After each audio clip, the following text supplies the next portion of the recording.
সকালবেলায় আজকের ঠাকুরঘর থেকে ব্লগটা তোমাদের সঙ্গে শুরু করলাম।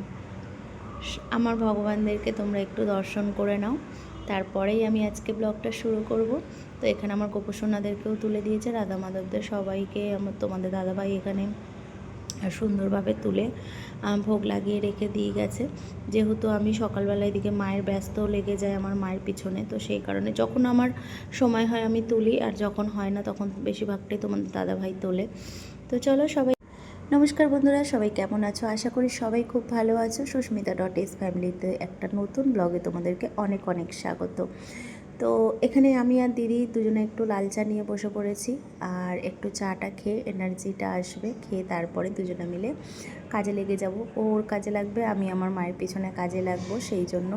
তো চল, হচ্ছে আমাদের মহারানীরা, আয় আয় চলে আয়, হা করছে, দেখো কিরকম, বুঝছো?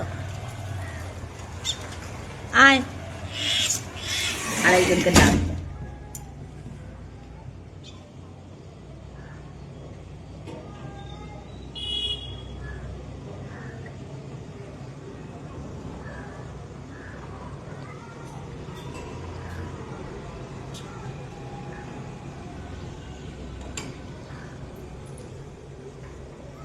দেখছে জানিস, আবার এই ওখান থেকে আবার দেখছে আমি আছি কি কে আছে।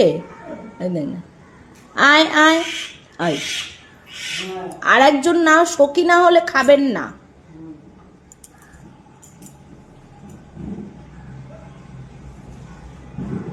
সখী কোথায়? সখী তুমি কই? খেয়ে নাও খেয়ে নাও। চলো আমরাও চাটা খেয়ে নিই। শুভ দুপুর বন্ধুরা, আশা করি তোমাদের সবার খাওয়া দাওয়া কমপ্লিট হয়ে গেছে। আর এখন বাজে হচ্ছে 2:13। তো আমি এখন বসিয়েছি রান্না, মানে আমার এই ফার্স্ট টাইম এত বেলায় রান্না। হ্যাঁ, যখন আমরা একা থাকতাম তখন, মানে ধরো মেয়ে স্কুলে গেছে, ধরো তোমাদের দাদাভাই লেটে খাওয়া দাওয়া হবে, তখন হয়তো একটু সিদ্ধ ভাত করা হবে, তখন এরকম হতো। কিন্তু এই ফার্স্ট টাইম আমি এত মানে রান্নাবান্না করবো এখন, তো সেটা এত বেলায়। তো কিছু করার নেই, সময় এখন আমার এরকমই যাচ্ছে। তো এই সবে একদম সব কিছু ওদিকে কাজটা সেরে পুজো করে তারপরে এসেছি রান্নাঘরে। সবজিটা কেটে রেখে গেছিলাম, তো এখানে দেখো আমি ডালটা বসিয়ে দিয়েছি ফোড়ন দিয়ে, আর এখানে আমি সবজি কেটে গেছিলাম। আলুগুলো দেখো কেমন হয়ে গেছে, দেখতে পাচ্ছ? তো এখানে মাছ ধুয়ে হলুদ মাখিয়ে রেখেছিলাম। আর তো চলো এখন রান্নাটা শুরু করি আজকে। এত বেলা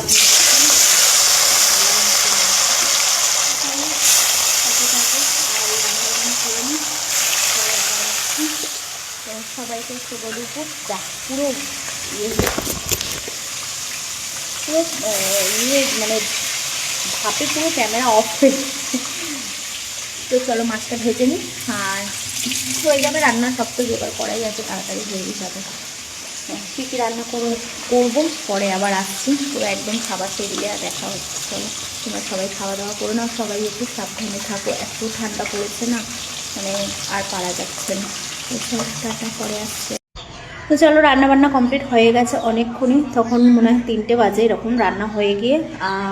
মাকেও খাইয়ে দিয়েছি, জেঠিও খেয়ে নিয়েছে, তোমাদের দাদাভাই সবাই খেয়ে নিয়েছে। এই জন্য মেয়েও চলে এসেছে অনেকক্ষণই, 3:30-র সময় তো ওর টাইমিং। তো এসে খাওয়া দাওয়া করছে সবাই।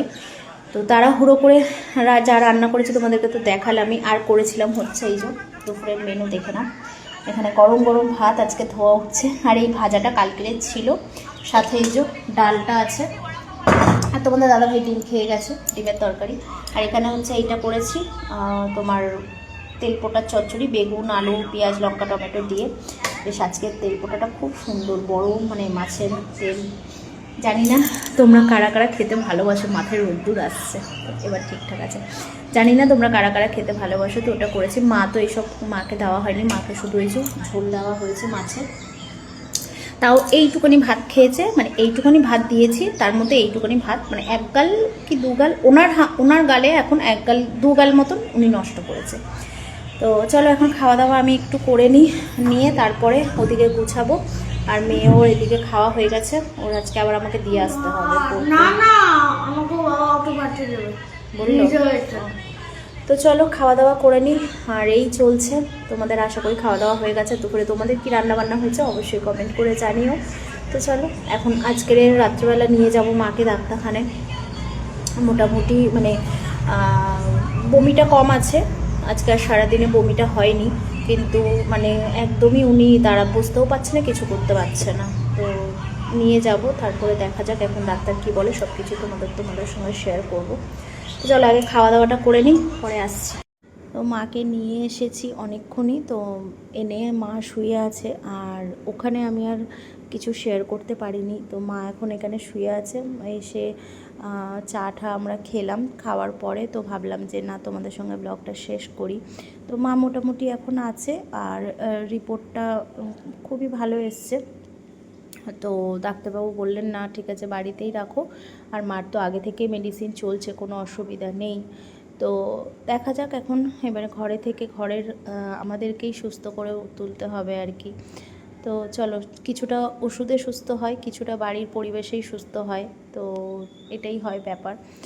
তো চলো আজকের মতন টাটা, সবাই ভালো থেকো, সুস্থ থেকো, আর সবাইকে ভালো রেখো, সুস্থ রেখো। সবাই যারা যারা এই ঠান্ডায় বাড়িতে অসুস্থ বয়স্করা থাকেন তারাই বুঝতে পারবেন যে কী অবস্থাটা হয়। তো চলো কালকে আবার নতুন একটা ব্লগে দেখা